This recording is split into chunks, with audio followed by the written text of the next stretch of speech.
Lonely Monk Productions. Yo, That's My Jawn is brought to you by Anchor.fm. If you haven't heard about Anchor, it's the easiest way to make a podcast. Take a seat. Let me explain. It's free. It costs nothing. $0 and 0 cents. There are creation tools that allow you to record and edit your podcast right from your phone or computer. Me? I'm doing this from my iPad. It's that simple. Anchor will distribute your podcast for you so it can be heard on Spotify, Apple Podcasts, and many more podcast providers. What's that mean? That means when someone says, hey, how do I find your podcast? You go, you ever hear of a little app called Spotify? Boom, it's there. What's that in your hand, an iPhone? Boom, go to your podcast app. I'm there. You can make money from your podcast with no minimum listenership. Right from the beginning, straight out the gate, you can make money. Season 1 made me so much money, I could afford a cup of coffee at Starbucks. A grande. It's everything you need to make a podcast in one place. Download the free Anchor app or go to Anchor.fm to get started. That's Anchor.fm.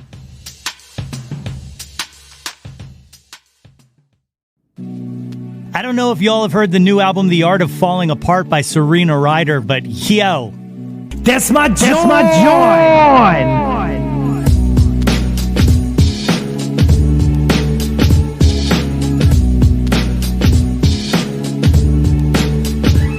Hey, yo, displace the... What's good, friends and family, neighbors, near and far? Welcome to the second episode of the second season of the Yo, That's My Jawn podcast. The podcast, website, brand, movement, way of life dedicated to the embrace and championing of your passions. I am your host, Nate Runkle, a.k.a. Johnny Cochran, a.k.a. John Travolta, a.k.a. Olivia Newton-John, a.k.a. You know what I don't want, a.k.a. Jawned. James Jones, a.k.a. your one-shot audio dose of the Johnson & Johnson vaccine of the podcast world, a.k.a. Nate 3.0, here with another podcast by me, for you. As always, I hope this podcast finds you all in good health and in good spirits. A little later in the episode, I talked to Dan Reed from 88.5 Wxpn. Something doesn't sound right when I say that. Let me try this again.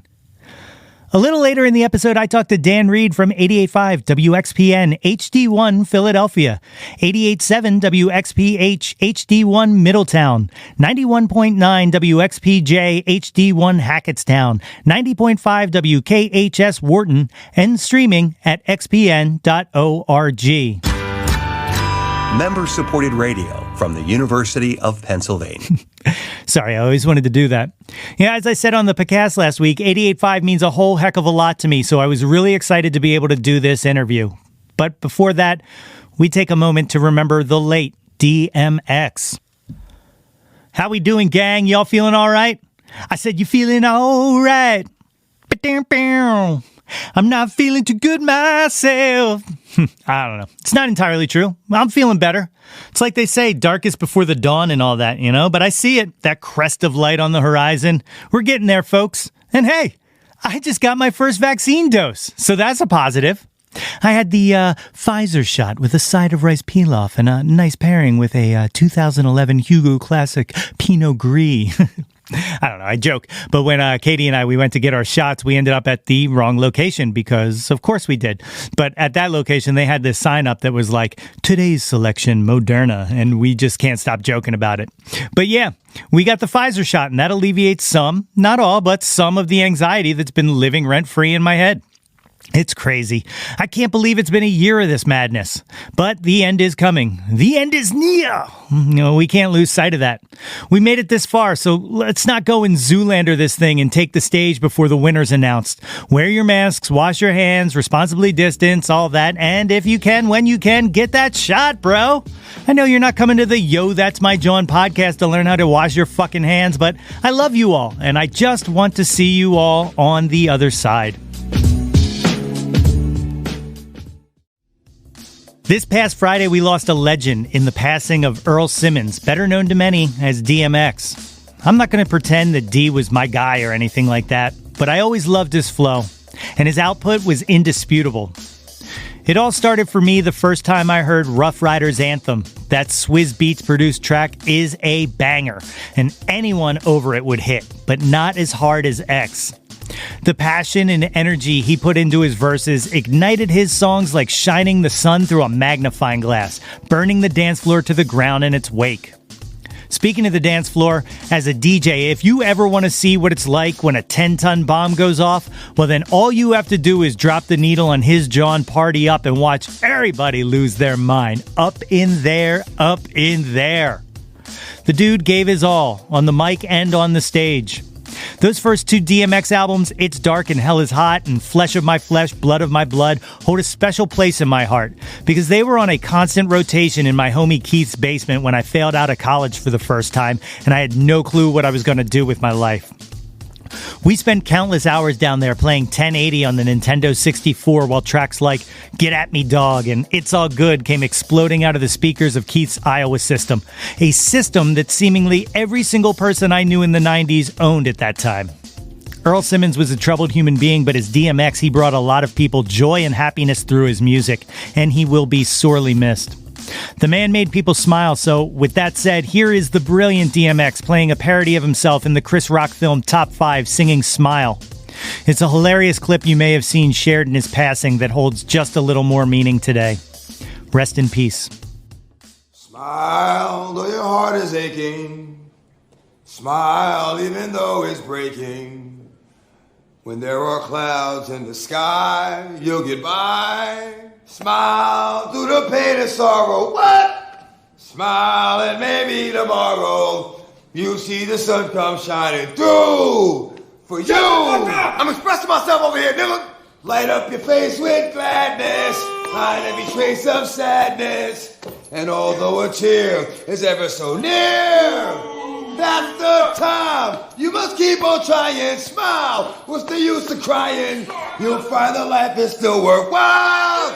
You just smile, motherfucker. Smile. My guest today is the on-air host of 88.5 Wxpn's afternoon programming, as well as the host of Funky Friday and the Americana Music Hour. He, along with Dan DeLuca of the Philadelphia Inquirer, is one half of the Dan and Dan Music Podcast. Is he the Dan or is he the N Dan? Sadly, I forgot to ask. Friends, I am humbled to welcome to the show Mr. Dan Reed. I'm a big fan and have been for a very long time. So you were definitely someone I wanted to reach out to and someone I wanted to get on here. So thank you. So thank you. So if you want to get started, here we go. Ladies and gentlemen, I am joined today by the very great Dan Reed. Dan, thank you for joining us here on the podcast.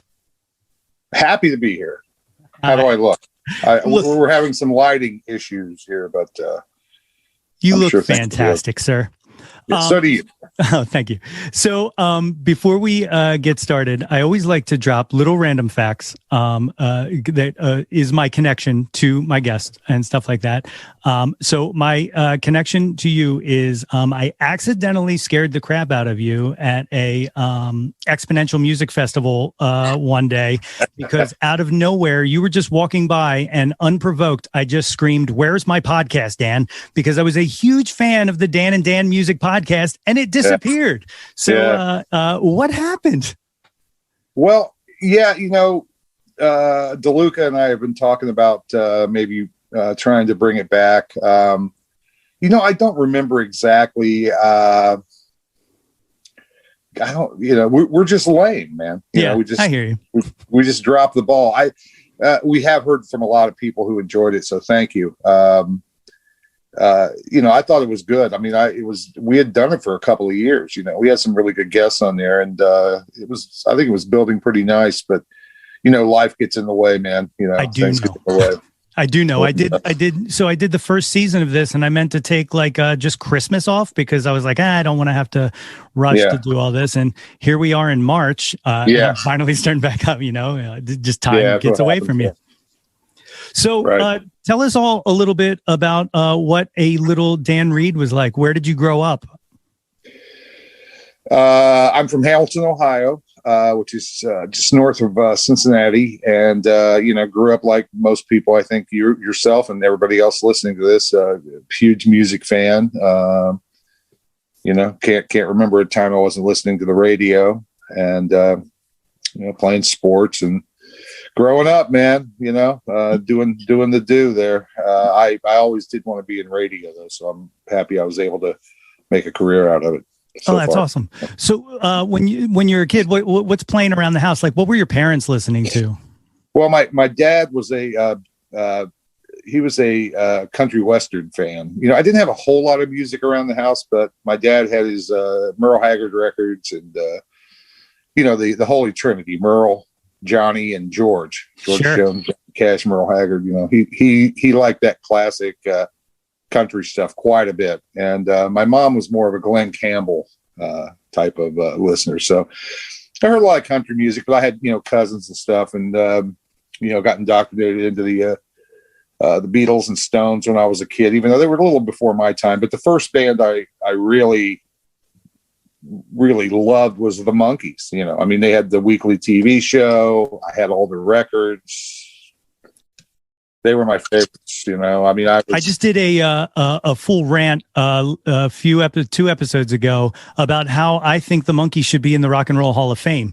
I think so. Yeah. They were like phenomenal. Like Nesmith alone wrote some really killer tracks. And it's just a shame that kind of the stigma of being a manufactured band has carried them, further than the actual product that they put out, Yeah, they were a prefab. They were the prefab four, indeed. But for a lot of kids my age, growing up with them and seeing them on TV every week, they were my heroes. I was always a Mickey guy. Mickey was my favorite monkey, and I'll go off into a story here, if you don't mind. Get in it. Back when I was in Louisville, the concert promoter in Louisville, this guy named Bill, was bringing Mickey and the late Davy Jones to Louisville to open up the new monkey house at the Louisville Zoo. They brought them into play with opening act. What was the guy's name from the Brady Bunch? Played Greg Brady. Barry Williams. Barry Williams. Yeah, Barry Williams was the opening act, and oh man, there's so many stories, but I'll tell you the Monkees story. So my friend Bill, he knew I was a big Monkees fan, a big Mickey Dolenz fan. He said, Mickey's coming in. He needs a ride from the airport. Would you pick him up? I said, yeah, absolutely. I'll pick him up. So I go to the Louisville airport. I didn't need a sign. I knew who he was. And he walked off the plane. I was like, hey, I'm Dan. I'm going to be your driver. Okay. And I just had my car, which wasn't a nice car. It was just a car. I forget what it was. And he gets in the back seat of it, like I'm his Uber driver. So this is like pre-Uber. And, he's like, thought I was like a professional driver. And I was just like, hey man, I really dig Daily Nightly. That's my favorite. Like, yeah, that's a good song. It's a good song. And he wasn't real nice. Anyway, I dropped him off at the hotel, and Bill said, hey man, after the concert, which had its own stories, he said, both Mickey and Davey, they need to ride back to the airport. Would you ride them back? I said, sure. Yeah. Yeah. So they come out of the hotel, and it was a motel, by the way. They wasn't a high class hotel. Oh, no. Motel out by the airport. Yeah.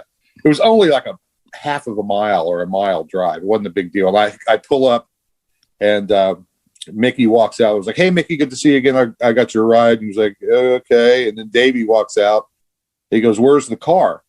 And Mickey points at my car, and Davey turns back to Mickey. He's like, and then some other guy walked out. I guess the road manager was like, hey, we're just going to get a cab over to you. Oh man. So yeah, sometimes when you meet your heroes, it's not great. Mickey wasn't awesome. He was preoccupied, I'm sure. But sure. I'm really interested. Mickey's got an album actually coming out, I think this week or next week, of all Nesmith songs. It's him doing all Nesmith tracks. So It'll probably not be good. I can only imagine. I mean, I'm serious. It probably won't be good. I'll listen to it, but I can't imagine.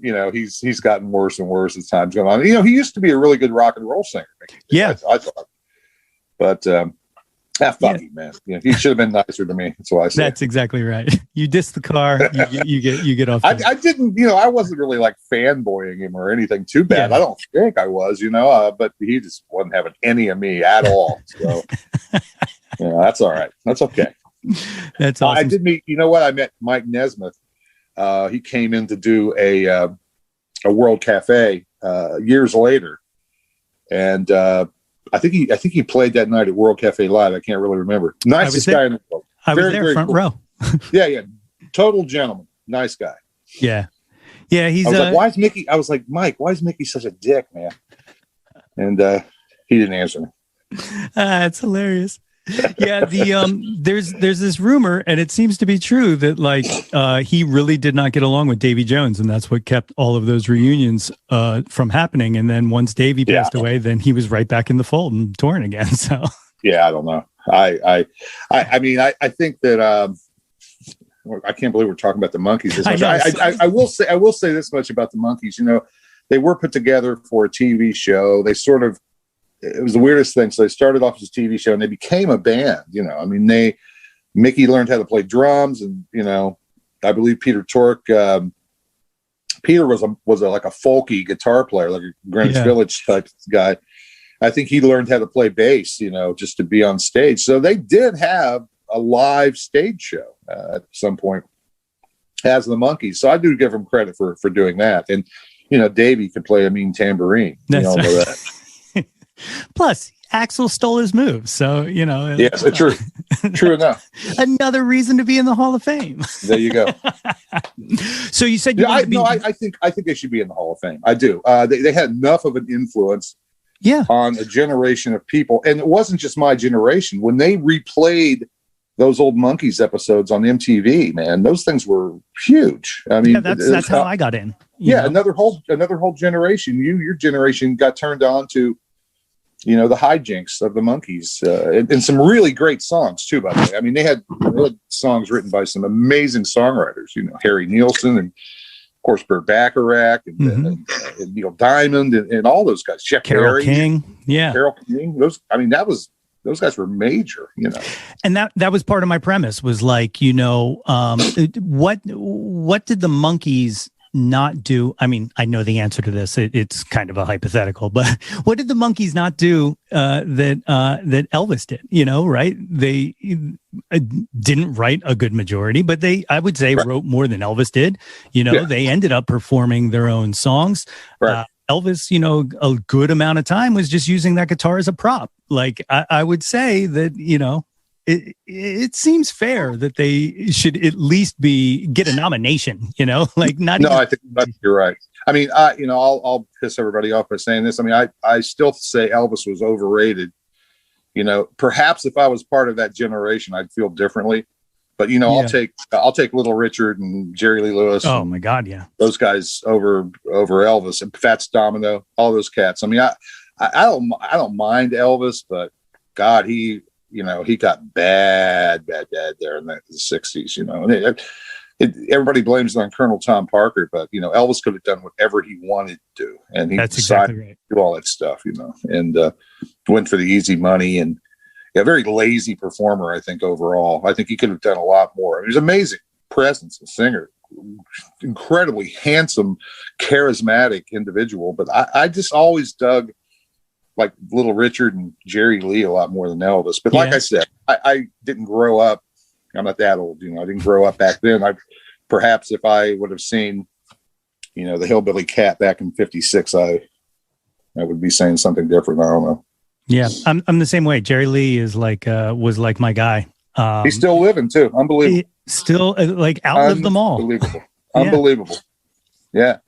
So you said you wanted to be in radio almost your whole life, and I would guess music played a huge part of that. When do you think can you kind of pinpoint when you formulated like, oh, this is what I like and this is what I want to do? Like, was it any kind of particular album, concert, experience, anything like that just clicked and you were like, no, this is where I want to be? I don't know if there was anything in particular, but I didn't, it's a pretty unlikely story. I mean, I didn't really think I would be able to do all this, even though I still had this conceit in my head that I'd be able to make a living being a radio disc jockey. I just didn't see how I was going to get there. Fortunately for me, my high school had a radio station. It was a vocational program. Okay. And we had our own radio station, and you go on the air, and I was on there for 2 years, so I got plenty of airtime in high school. So by the time I got to college, I was way ahead of most of those people. I had 2 years already making all the stupid mistakes, and I was able to get on a college radio station, when I was a freshman, and so I had another 3 or 4 years there of steady air work. So by the time I got out, I had a lot more experience. So my high school radio station, which it doesn't exist anymore, they sold the station a few years ago, which is sad. But that was the time when I said, I'm going to give this a go. I'm going to try to do this, But there were many times after that I figured I'd never have an opportunity to do it, but stuck with it. So yeah. Do you have any of those old tapes? No, I don't. But there is no, I wish I did. I don't. No. I was going to say, I would hope to be driving home from work one day and just hear one like, hey, let's take a listen to High School Dan. Not much has changed. It's about the same. Man. I believe that. So then you go to college, you're working the college station. What was the first station outside of college that then you started with? Well, I saw an ad. I went to Ohio University in Athens, Ohio, and I saw an ad on the board in the communications department about a part-time job at this station called WOXY in Oxford, Ohio, which is where Miami of Ohio is Oxford, which is really close to where I'm from, same county, as a matter of fact. And I'd heard OXY before. I was just trying to get, I had never been paid to be on the radio before. I'd done plenty of college radio. And I sent a tape in and got the job. So, we started working weekend overnights and moved pretty quickly to pardon me, every day overnight, midnight to 6. And about 3 or 4 months after I got there, I was part of this team that we changed the format to this alternative rock format, which at the time, there was only a couple of radio stations, commercial radio stations in the country that did alternative rock. And we became one of the first, 97X. And so I was, I was there. I was the program director by the time I was 22 years old. Wow. I just sort of walked into it. I just happened to be there. And, that's sort of the story of my my radio life is I've been very fortunate to be in the right place at the right time. But I've also, you put yourself in that position by working hard, too. And I like to think that I have worked hard over the years. And I worked really hard and got that job. So, 97X became a very influential alternative rock station. It still gets mentioned when people talk about that era. So I was proud to be part of that. That was my first pro job was 97X. After that, I spent about 5 years in the concert business. Oh, really? Yeah, I did some booking and production kind of stuff. Did a lot of that. And then got back into radio, I guess, around 91. So when I got back in, yeah. Okay. Well, so you help essentially birth the alternative radio idea, and then you come in during the boom, right? So it's like, yeah, I when I got back into after I got out of the concert business, I answered an ad for a station that was sort of a folk station that was trying to change direction a little bit. And that was sort of the dawn of the AAA format, which is sort of what Wxpn is known to be. Sure. I mean, it had just started. So they asked me if I had any ideas, and I told them about this new format and, started doing that. And, again, right place, right time, that came along. Yeah.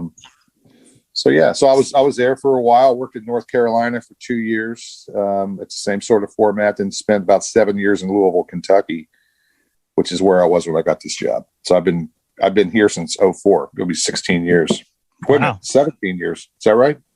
04. Yeah, it'll be 17 years this summer. Yeah, unbelievable. That's unbelievable. Incredible. So, how did the opportunity to come here come about? Did they reach out to you, or were you looking to kind of jump to a larger market, or? I was always looking, Yeah. And I was still young enough that I was ready to make a move. I started a conference in Louisville, Kentucky called the Non-Convention, which was a bunch of other non-commercial radio stations getting together, and we were going to do our 20th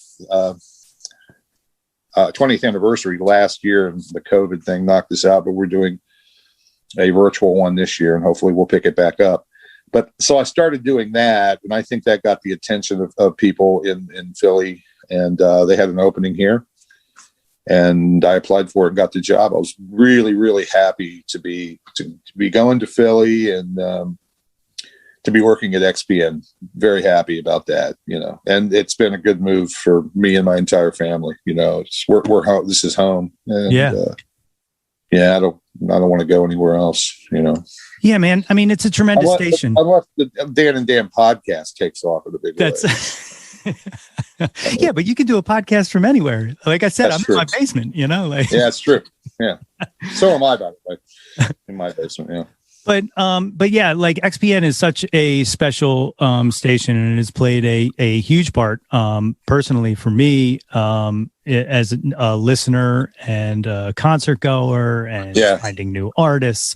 What has it been like? Because now that you've been there 17 years, like have you noticed like a considerable change in what it was to what it is now, or has it been? Well, sure. I mean, music's changed, personnel has changed, the world has changed. So yes, absolutely. It's a lot different than it was.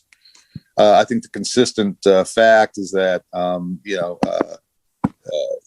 you've got a group of people that care deeply about the station at Wxpn, and a bunch of people that work really hard to make it the best it can be on all levels.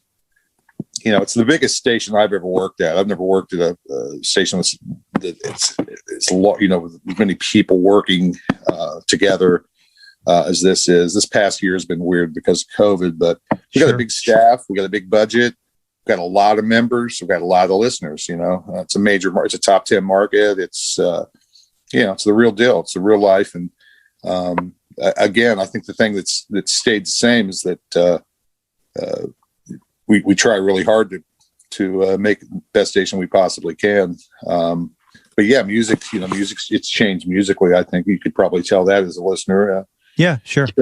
Because music's changed. We still play some of the favorites, of course.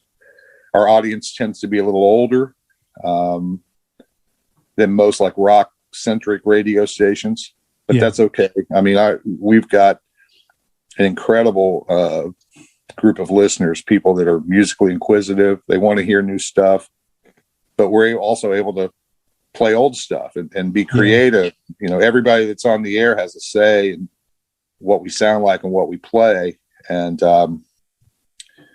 man, for me to be on the air every day and I do the highs in the 70s at 6 o'clock, it's really, really, really fun for me. And there's a lot of creativity up and down the entire staff, and it's a special place to work. I'm really fortunate to be there, no doubt.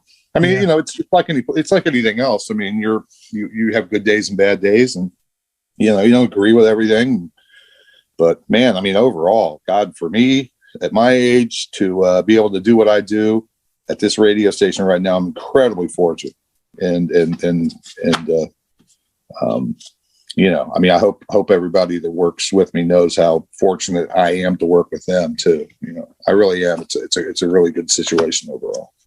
It is. It's really something special. Like, you know, and, you know, you mentioned the listenership. Like my girlfriend and I, we are, Exponential Festival addicts. Right. Essentially we treated it as our, official anniversary every year, because our first kind of real excursion was to the 2014. That. It was cool until you guys went and moved it to September. Now my whole anniversary is ruined. Well, hopefully the good news is it's not going to be as hot. You know, that's definitely true. We were looking at a move to September because you know it's normally the last weekend of July, which is the hottest weekend in Philly. I think we were thinking about moving it to September a couple of years ago, and this just gave us the perfect excuse. But yeah, it's going to be in September this year. Hopefully by then, you know, we'll be able to enjoy it. I mean, we're looking forward to it. We're working hard towards it. You know, and you know, for everything we've seen right now and heard right now, we should have a wonderful experience out there on the Camden waterfront. So. It's an amazing show. It's an amazing weekend, like every year. It is, and you know, even in July, you know, I mean, I would it flipped me out. I'm usually my job for the festival is usually anchoring the coverage on the radio. So I'm sitting in the radio booth, you know, on the side of the stage, and I talk between the, you know, I sort of, you know, I anchor the coverage, you know, like what's coming next and blah blah blah. So I'm in the rear with the gear, you know, but I'm under a tent with fans hitting me, you know. But you see these people out on a 100-degree day, just with their blankets, you know, just getting there early to have a good place and staying the whole day. It's amazing, man. People, you know, they want to be part of it. So, yeah, it's a very special few days. Yeah, I think a few years back during Mavis Staples' set was the hottest I've ever been in my life. Oh yeah, man. It was brutal. It was really brutal. Oh, brutal. There's been a couple of weekends that's been like, wow, you know, it's been really brutal, but hopefully not this year, you know. Yeah. In September it should be nicer. Yeah. So, you know, you guys have broken a lot of artists. Are there any artists that have kind of exploded from the show or from the station that you feel personally like, I did this, like this was something I'm proud that I mean, obviously their music did it, but you know. Yeah. I don't know. You know, I mean, yeah, you know, probably we probably had a hand in some artists. I'd have to think, you know, I mean, I'm sure one of them is, you know, the band Dawes, who a lot of people like, you know, I think there's been a lot of artists that have used Wxpn Airplay to sort of further what they're doing. You know, I saw you had Ben Arnold on one of your podcasts. Did he talk any shit about me by any chance? He did not. Did he mention me at all? Did Ben thank me at all? He did not. He didn't thank me. Okay, I was going to thank him, but you know, not now. I won't say he talked shit on anybody, but he did. I will say there might have been some slight at a band that. Which band? It was War on Drugs, and it was a compliment. He was saying he was listening to them, and he said he really enjoyed them. But then he was like, "But then I'm realizing it's just a Warren Zevon song, and that's what I like." And I was like, "All right, yeah, I get it." Yeah, I love War on Drugs. They're fantastic, you know, but I love Ben too. I love Ben and his band, and I love his creative spirit and chutzpah, you know. Sure. He works his ass off on his craft, you know. I don't know if people know that about Ben, but Ben works really hard writing songs, and he takes it seriously. And always wants to bring his best to people. So I salute him for that. But he should have mentioned me in the podcast.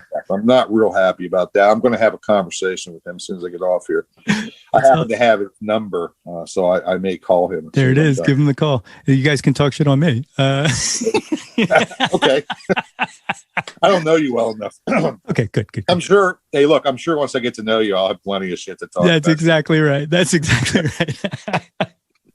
So, you kind of touched upon a few times the pandemic. Has it really affected the station? I mean, obviously, you can't put on as many events and stuff like that, so I'm sure it's got a revenue kind of effect. But have you noticed any kind of listenership challenges? I guess with no one driving. Yeah, that was the first thing we noticed, and that was not unique to us. That was every radio station realized they had a huge drop-offs in their morning and afternoon drive times because people weren't going to work, and it's still hanging around.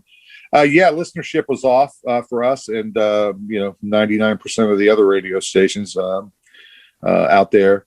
I will say this, we've gone through some challenges with a lot of the businesses being closed, and I mean a lot of our underwriting comes from events, concert promoters and people promoting, what I'm talking about, people promoting festivals and events, and they didn't happen, they haven't happened. And so we definitely lost, a lot of money, which is why the underwriters who have hung in there and stayed with us, they're so much appreciated. Our business support people who have been out there trying to sell. I mean, it's been a tough gig this past year. It's getting better. Hopefully it'll get better and better as things ease up here. People get vaccinated and we get back to real life. Hopefully things will pick up nicely. I will say that our membership, people supporting us by becoming members or renewing their membership, was incredible. Really? This past year. Yeah. We almost didn't even have to tell them, but we did. We went on the air. We said, we need the support. We hate to use the term now more than ever because we've used it before, but it really was true this past year. And we had incredible membership drives, just absolutely outstanding membership drives. People, deciding to become members at a higher level. We had a ton of new members this past drive, a ton of them. It's really, really, really rewarding to be on the other side of that, to see people support your station, and the comments, man, that people gave us, why they give and how important Wxpn was during the pandemic to them. I mean, what can you say about that? I mean, I right back at them, I said, thank you. I mean, I was able to go in and be on the radio every day. I mean, that kept me sane. Yeah.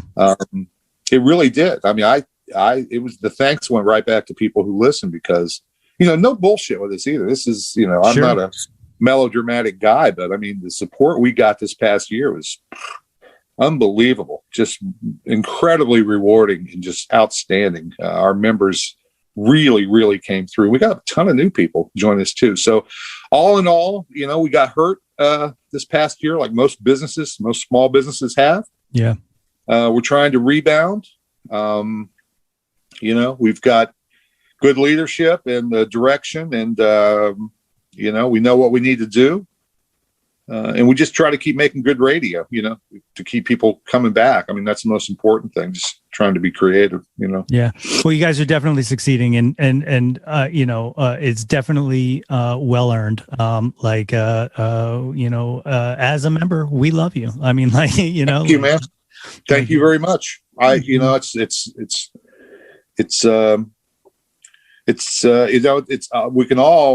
flattering to us all, but I mean, I'm telling you, man, the comments this past year, people saying, you kept me going, you kept me sane, and, stupid things like the worst song in the world, or, it's the highs in the 70s. It was my laugh during the middle of the week, and I was going through bad times, and I knew I could turn on Wxpn, and it was consistency. It reminded me of what it was before this. And wow, I mean, I have nothing to say to that except, thanks. The fact that I was able to be a part of something like that's amazing. It really is. It's really cool. Yeah, it's great. You are my not only my drive home. You used to be my number one podcast. I'm just going to keep pushing. I'm going to keep pushing. Have you talked to DeLuca for this podcast? I sent him an email, but I didn't get him. I'm going to bug him. I'll bug him. I'll get him on the air. I would much appreciate it. Can do one together. I would very much appreciate that. We could do that. Yeah. The Dan and Nate music podcast. What do you think of that? Okay. Yeah, sounds good. No, we were looking back on some of the artists that and some of the people we interviewed for that. Man, we had a great list of people. Dude, I talked to Steve Jones of the Sex Pistols and the guy from all kinds of people. Man, we talked to some really cool people, great authors, and, podcast guys. And it was cool, man. It was a good thing. But the pod, those of you dozen or so who have heard the podcast. The one podcast that people talk about more than anything else was our Seeger versus Springsteen. I was going to mention it. I was going to bring it up. I do this little one-hit wonders where I put people up against each other, and I was actually going to mention that one. I was going to surprise you. That was a phenomenal. That was a phenomenal, and you raised some very good points, even if I disagree with you. Yeah, I mean, I can't. I know I was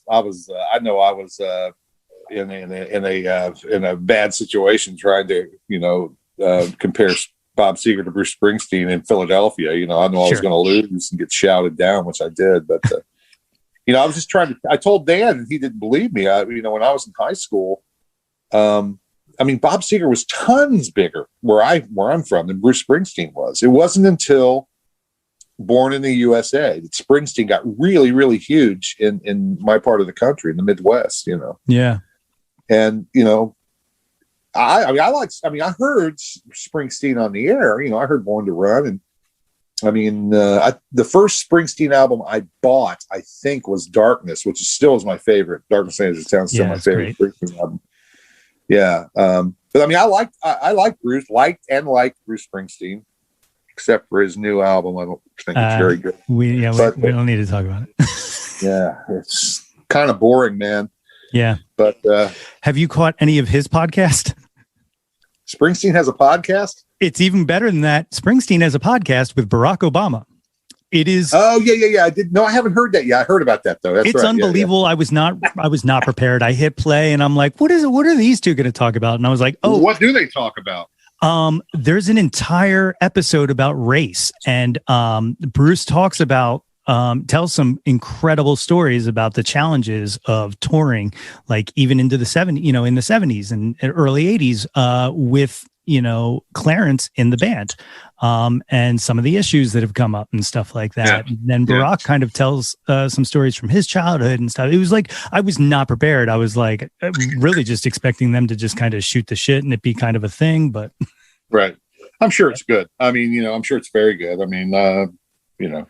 Fans of both gentlemen there, so yeah, I have to give it a listen. Well, at this time, I would love to put you through the Jawntlet. This is a group of questions that I ask every single one of my guests, starting with the one-hit wonders. These just are pairing people up against each other, kind of like the Seeger versus Springsteen. But I will start with Hagar or Roth. David Lee, Diamond Dave. Yeah. Yeah. It's funny to me because I think I've only had who chose Sammy Hagar over David Lee Roth? I'm trying to think of who said it. But like there was only DeLuca one. Probably will. Really? That's hilarious. Number 2, Biggie or Tupac? Man, Tupac. I just think that I like Biggie, but for me the Tupac flow was much better. And there's 3 or 4 songs I think he did that I would put to top echelon of all hip hop. So I think, it's a goddamn shame both of them are gone, but for me, it's Tupac over Biggie. Yeah, it really is. I would really like to see what a mature Tupac look like? Because, you know, he had his moments where he would brush up against like these really brilliant kind of takes on things. And then, oh yeah, it's very highly intelligent man. You know, that whole thing is just such a shame. It really is. It really is. Number 3, Nirvana or Pearl Jam? Oh, Nirvana, no doubt. Yeah. I mean, when it comes to Pearl Jam, as far as I'm concerned, I like even flow, you know? Yeah. When I first heard that, I kind of liked that. That sort of reminded me of like 70s classic rock a little bit, I think. Yeah. But I got to go with Nirvana, man. That was such a sea change for everything. Huge record, you know, Never mind. Unbelievable. Here's a funny story. I don't know that I told anyone this one on the podcast yet, but the first person to turn me on to Nirvana was my mother. She was like, is that right? Yeah. She was like, you have to hear this song, Smells Like Teen Spirit. I just heard it on the radio. It's really incredible. And so like, I always, whenever Nirvana comes up, I'm always just like, yeah, good looking, Mom. I went to, right when that record came out, I was in a band and I went to band practice, and my guitar player, Country Mark, was just like sitting. I walked in, and he was usually, he's a big guitar head, so he'd be like changing strings or doing what guitar people do, fucking around with their shit. I'm a lead singer, man. I just like, I got a mic, you know, you guys mess around, talk about your A42B amps. I don't care. You know, as long as it's loud enough, just leave me alone with it. But he was usually doing all that stuff. And can you still hear me? Yeah. My phone's running out here. He was just sitting there sullen on the couch. I was like, what's wrong? He goes, I just heard Smells Like Teen Spirit by Nirvana, and I don't think I can play music anymore. I can't, there's no way I could make up a song like that. It's just, I'm deflated. Wow. I'm elated. But he said he was elated, but deflated because he felt like he could never, I was like, well, I don't think many people could, dude. So get up and play the song I wrote. It's not nearly as good. It's not. Yeah. Number 4, the big one that always comes up: Beatles or Stones? Stones. Thank you. I love both of them. I love the Beatles, but no, I mean, I think you put Let It Bleed and Sticky Fingers and Exile on Main Street. I mean, that run of 3 albums right there. I think that was the run there. Yeah, even Beggar's Banquet was even great. Yeah, those 3 or 4 albums there in the late '60s, early '70s. There was no rock and roll ever like that. I mean, what a run! The Stones. They haven't made a really good record. I'll give you Tattoo You, sort of reluctantly, but I think their last great record was Some Girls, which is one of my favorite Stones albums. It's been a long, long time since they were great, but man, oh man, back in the day they were. I guess you got to give Beatles credit for getting out while the getting was good. Yeah. I always like to say that, like, I obviously love the Beatles as much as I love the Stones, but like the Beatles to me were like 3.5 super talented guys, whereas the Stones are just a better band. Like they were a band and they kick ass. Yeah, it's just, for me, it's more the attitude and everything else in the songs. It was just more me than the Beatles were. Yeah, but I mean, obviously they were undeniable, on so many levels, but I'm more of a Stones guy. So on that tip, the next one, favorite Beatle. Wow. I used to always say John, but man, I love George Harrison too. That's my pick. I'm really into him lately, man. He's so great. God, he made such good songs. Yeah. McCartney had more hits, but man, I like George's solo output better than all the rest of them. 100%. I have to say that. He was in the background for so long, but I'll go with George, but John's right up there, man. I mean, I like John. I was always a John Lennon guy, but just like the past 10 years, I've been coming around to George. Yeah. The final one-hit wonder, Prince or MJ? Prince, it's always been Prince for me. Yeah. You know, Yeah. you can't deny Michael Jackson's ability, but Prince was a badass, man. I mean, he, you know, produced, wrote all those things for other people, was a fucking movie star. You know, I mean, Prince. I'm in it. Prince. I'm in it. Yeah.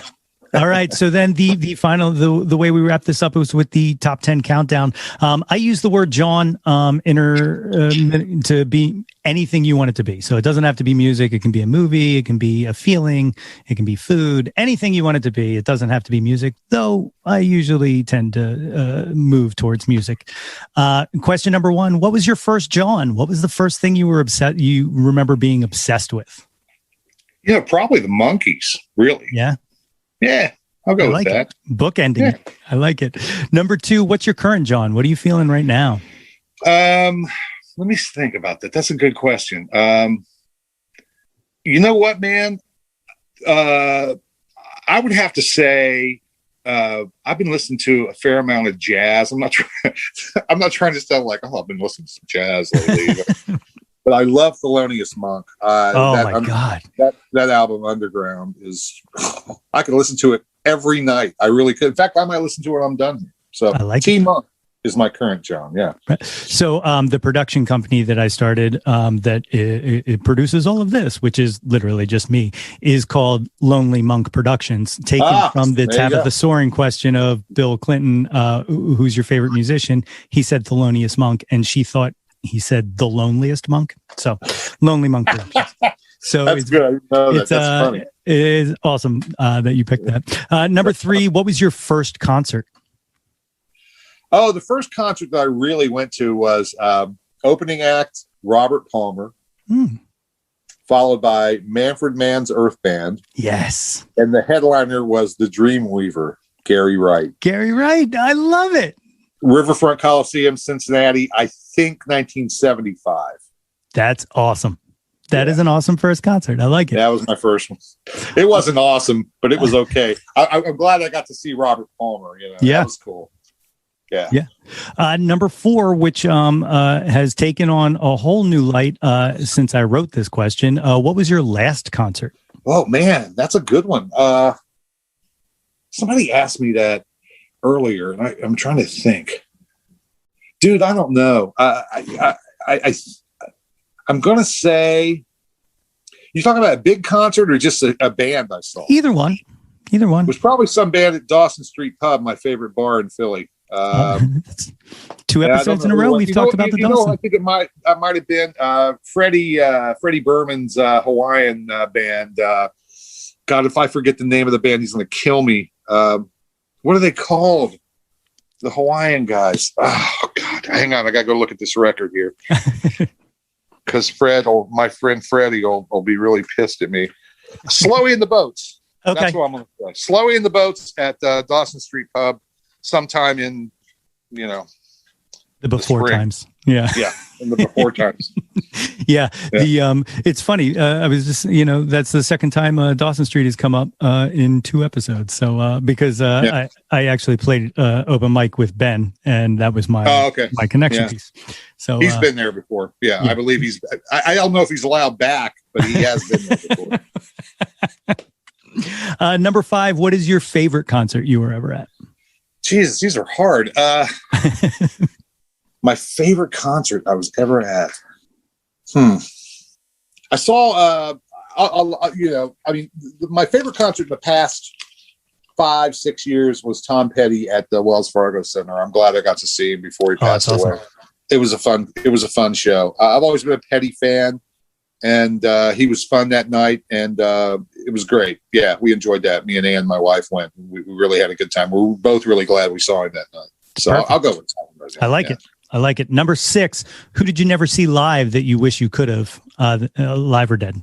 Oh, wow. Well, Coltrane in New York City, or, Little Richard, would love to have seen him. I probably had the opportunity over the years, but I never did see him. I'll go with those 2. Okay, perfect. To see Coltrane in the bar in New York City, though, I think would be. Could you imagine? Yeah, that would just Coltrane, Miles. Yeah, that's the time machine. Right. Yeah. Number 7, name an unappreciated Jawn, something you wish had more attention to it. Turntables. I completely agree. We just moved into this house in March, last March, right in the middle of the fucking COVID. We were like COVID homeowners here. And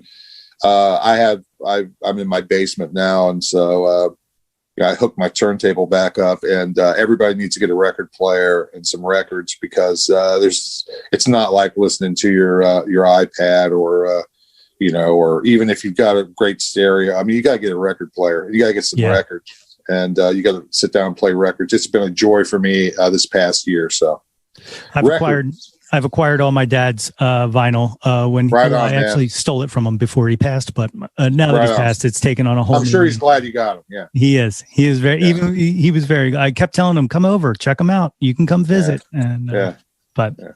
And number 8, favorite album. Tonight's the Night by Neil Young. Awesome. I like it. It's my favorite album of all time. Yeah. Number 9, name an artist whose output you will consume anything they release, even if you have to be an apologist for it. Wow, that's a good one too. A current artist or anyone? Could be any artist. Yeah, anybody you wanted to be. Bachmann, Turner, Overdrive. Yeah. No, I'll take it. Now, does that include Tall Bachmann? Bachmann. Oh, I like Tall Bachmann. What was the name of that song? That hit? She's So High. She's So High. That was a good song. That was a goddamn good song. That was a goddamn good song. I agree with you on that one. The way this whole That's My Jawn thing started was just me being unapologetic about pop music that I like. Yeah. And that's what birthed the website before it became this whole thing. But Tall Bachmann, She's So High. I'd have to think about that. That's a really good question. I'd have to think about that a little bit. I've always been an apologist for Seeger. He hasn't made, he's made great records, but sometimes he hasn't. Sonic Youth too. I can always find something on their records that I like, even though I think they've been up and down too. So yeah, sure. The 10th and final of the top 10 countdown. What is your favorite Jawn of all time? Again, can be anything you want it to be. I have to say, at the risk of sounding corny, I have to say my family and my friends are my favorite. Not corny at all. That's not corny at all. That's beautiful. And this year has made it even more apparent that, we're not complete without them. And I miss seeing everybody, my family and my friends, even here in Philly. I mean, there's a lot of friends I haven't seen for a year, man. Yeah, I know. It's been really challenging, and been tough. Yeah. But it's getting better, man. People are getting vaccinated. It's getting better. But my family and friends is I think you've always got to look at that. Perfect. Well, sir, please let these cool, groovy kids who listen to this podcast, let them know how they can find you on the social media. I'm on Instagram and Twitter at Wxpn Dan Reed. Follow along. Excellent. And of course, you can find Dan on afternoons, 4 to 7. I'm on 4 to 7 Monday through Friday. That's right. Do Funky Friday every Friday, and do the Americana Music Hour 3:00 on Sundays at XPN. Yeah, check out XPN, xpn.org or 88.5 FM, baby, right here in Philly. I love it. Dan, thank you. Thank you so much for doing this. As I said, I am a big fan. Was I better than Ben Arnold today? Tell me the truth. Of course you were. Of course you were. You were brilliant. Ben, did you hear that? Shots fired. Hey, I'll deliver DeLuca for you for this thing. He'll love doing this. That would be tremendous. Well, sir, thanks, man. Thanks for doing this. I'm happy to do it. Thank you very much for asking me. I had a really good time. Appreciate it. How awesome was that? My thanks again to Dan Reed for coming on the show and chatting with me. You can catch Dan on 88.5 WXPN Monday through Thursday in the afternoon from 4 to 7 p.m. Every Friday from 4 to 7 for Funky Friday, and on the Americana Music Hours Sunday from 3 to 4 p.m. Follow him on Instagram and Twitter at Wxpn Dan Reed. If you have not already, please be sure to subscribe to the podcast on all your favorite podcast providers and share it with your peeps. Tell all your friends about it. And if you want to go above and beyond the Call of Duty, don't forget, you can still earn yourself that super awesome Jawn Scout Merit Badge for Citizenship of the World by rating and reviewing us. 5 stars would be cool, but I'll take any stars you have to give. Don't forget to visit www.yothat'smyjawn.com and like us on Facebook at facebook.com/yothat'smyjawn for updates and live streams. Follow us on Instagram and Twitter at YoThat'sMyJawn and find Yo That's My Jawn on YouTube for all kinds of tasty video treats. Like and subscribe the heck out of that ish. We want to hear from you. Reach out, and touch some Jawn. Thus brings us to the conclusion of yet another episode. Join us next week for another mini-sode of the podcast. But until then, thanks for listening and liking and doing all the awesome things that you do, just by being you. It's very much appreciated. But until next time, everybody. Hey yo, displace the guilt and embrace the pleasure. Yo, That's My Jawn is a Lonely Monk production written and produced by yours truly, Nate Runkle. Theme song by Phil Tyler Music featuring Nate 3.0. Special thanks to Fox Run Brands, DX Ferris, Andrew Scott, Natalie Runkle, and the incredibly brilliant and wickedly stunning Katie Daubney. If you or anyone you know has any ideas they would like to share or any guests they would like to hear on the podcast, please feel free to reach out to us at yothat'smyjawn@gmail.com. Or you can leave an audio message for us and possibly hear yourself on a future episode by visiting anchor.fm/ytmj/message. Until next time, be sure to displace the guilt and embrace the pleasure and shout to the world, yo, that's my Jawn.